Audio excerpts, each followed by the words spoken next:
Good morning everyone. Welcome to Home Learning SDS Kartika 14 with Miss Citra. I hope you are all fine and happy learning. Okay, before we start the lesson, please prepare your book. Okay, today we are going to learn about lesson 13. Here the title is Let's Clean Our Class. Artinya, ayo bersihkan kelas kita. Nah, melalui pelajaran bahasa Inggris hari ini, kita akan mempelajari tentang imperative sentences. Apa sih imperative sentences? Nah, artinya adalah kalimat perintah. Jadi, kita akan mempelajari cara menggunakan kalimat perintah dalam bahasa Inggris. So, in part A, you can see picture. Ya, oke, langsung saja Miss Citra tampilkan. Ya. Oke, in this picture ada pertanyaannya ya. Pertanyaan pertama, what are they doing? Apa yang sedang mereka lakukan? Mereka sedang membersihkan rumah ya. They are cleaning the house. Mereka sedang membersihkan rumah. And then question number 2, do you know the names of any cleaning tools? Apakah kamu tahu nama-nama alat kebersihan? Ya, apa aja alat kebersihan?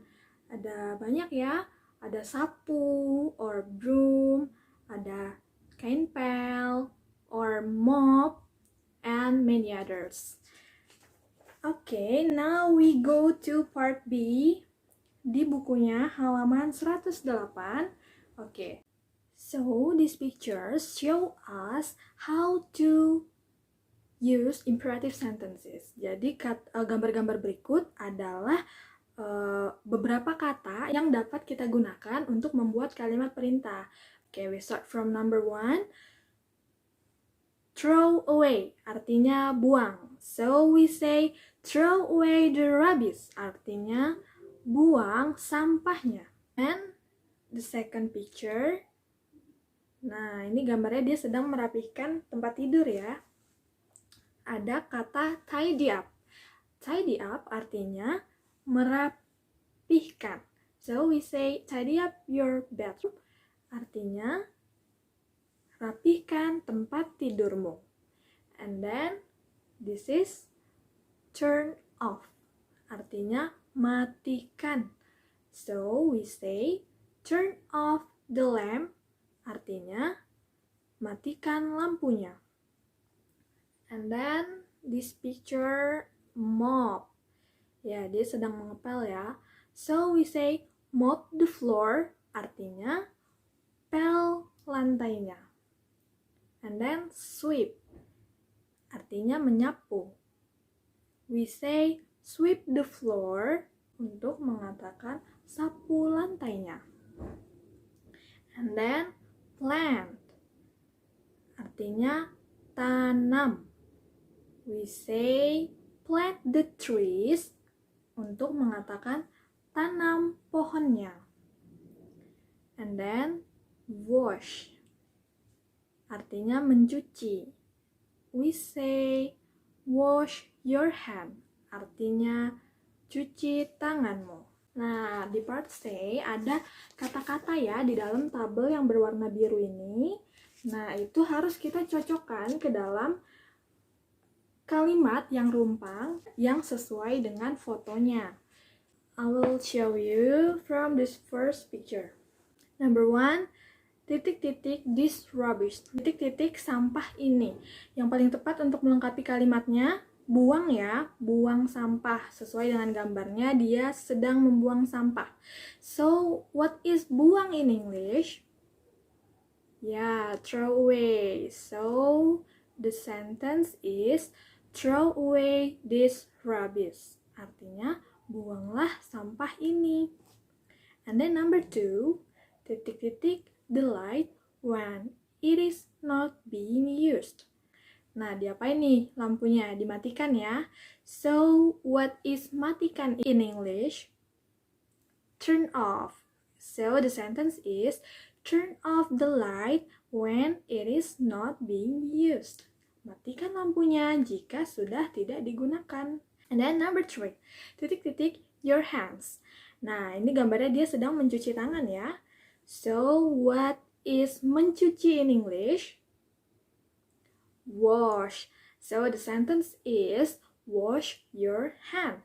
Artinya, cuci tanganmu. And then number 4, titik-titik seeds in the backyard. Titik-titik bibit tanaman di halaman belakang. Nah, dia sedang menanam bibit tanaman ya. So, what is tanam in English? Plant. So the sentence is plant seeds in the backyard. Artinya tanam bibitnya di halaman belakang. And then the last one, titik-titik your room. Nah, ini kamarnya berantakan. Berarti perintahnya adalah rapihkan kamarmu. So what is rapihkan in English? Tidy up. Good.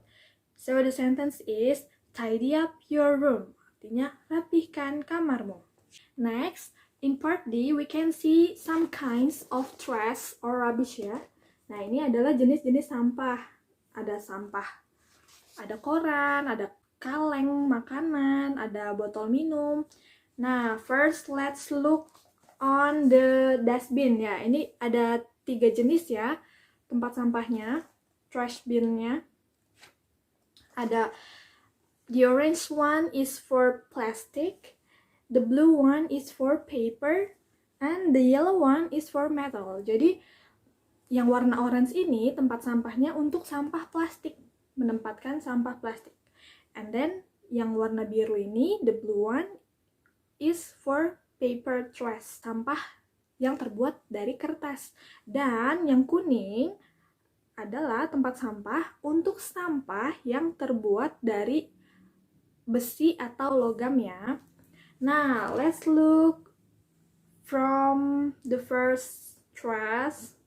Ya, di sini ada newspaper terbuat dari kertas. Jadi dia kemana? The blue trash bin, okay. And then the second, this is can or kaleng tempat makanan. We should put this to the yellow trash bin. Yeah, the trash bin for metal. And then, nah ini ada plastic bottle. So, udah pasti ini ditaruhnya ke tempat sampah yang untuk plastik ya. We put this to the plastic trash bin. And then the fourth is scissors. Nah, ini guntingnya patah, jadi harus dibuang ya. Nah, untuk membuang gunting ini, we should put the scissors into the yellow trash bin. Okay. And then this is pen ya.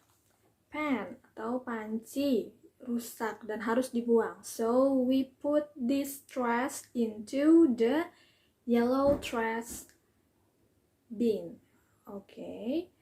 And then, nah ini ada buku yang robek nih, perlu dibuang. So we put this to the blue trash bin ya, paper trash bin.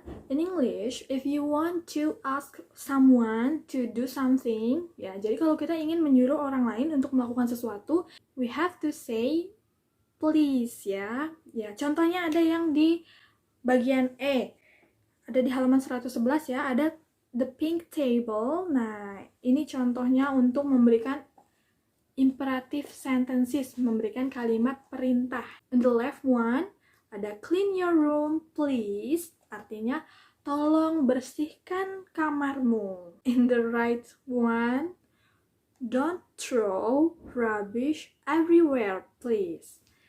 Tolong jangan buang sampah sembarangan atau jangan buang sampah di mana-mana. And then in part F, yeah, we have to match ya between the pictures and the sentence. Jadi ada gambar di sebelah kiri kan ada 3 gambar nih ya, number 1, 2, and 3. And di sebelah kanan itu ada kata-kata. Oke, number 1, sweep the floor, artinya sapu lantainya. Nah, gambar mana nih yang sedang menyapu? The first, second, or third picture? Ya, gambar ketiga ya. Gambar ketiga dia sedang menyapu. And then number 2, wash the dishes. Cuci piringnya. Nah, gambarnya yang mencuci piring, gambar pertama ya. Gambar pertama. And then the last one, tidy up your bedroom. Bersihkan kamarmu. Gambar yang tepat adalah gambar yang nomor 2. Okay, now is your task. On page 112, jadi tugasnya ada di halaman 112 ya, yang bagian G. Tugasnya adalah menyusun kalimatnya sampai menjadi kalimat yang tepat. Bisa ya ditulis di bukunya, and don't forget send it to me by WhatsApp. Okay, that's all for today. Thank you for your attention. See you next week.